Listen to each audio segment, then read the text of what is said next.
she uses fabulous buildings. So being here, you've already shown your willingness to work positively to include disabled and deaf young people in your work.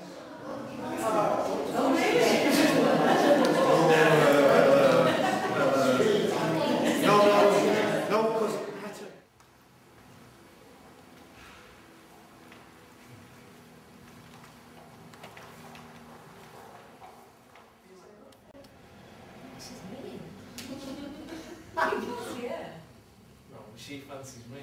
How are we going to know what's happening if you're not putting things on tape or pictures? For our database, we actually put pictures of venues in the back. Does inclusive theatre practice, inclusive youth theatre practice, meet the creative needs of both learning disabled and non-learning disabled young people?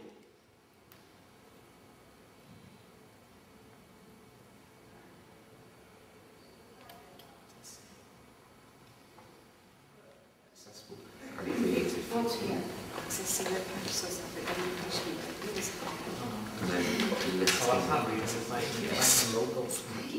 where you're sort of judged on your impairment rather than your abilities or you as a person. And although I suppose the original classic, and that actually more work for us than a bloody show, if you know what I mean.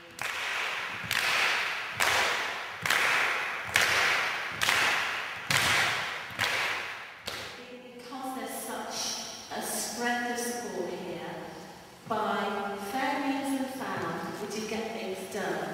And I think, if there's enough people in this room that want to see more training happen, then I am on to helping to make that happen. And a revelatory moment in the way that I've always had a huge problem with the word disabled. Right. Because it implies, as I thought, from my perspective, an imperfection of some kind. Who is perfect. I just felt it's such a negative term. But dear Ruth has just explained to me that if you use the social model, then it's actually society that disables people rather than them being disabled.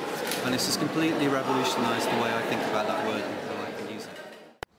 Particularly interesting, I think, because there's a lot of talk about what we've got to learn and unlearn.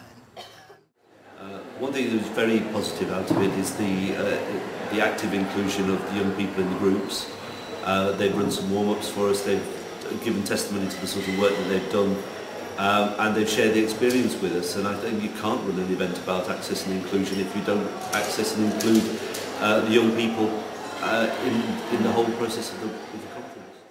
Which is interesting because at outside I'm kind of interested to see, well, previously how visual it is and how you can use that in dance. There have been quite a lot of light bulb moments where people have really kind of suddenly looked at things in a different way or realised that things or ways that they work can be adapted quite simply, and I think that's freed up a lot of people.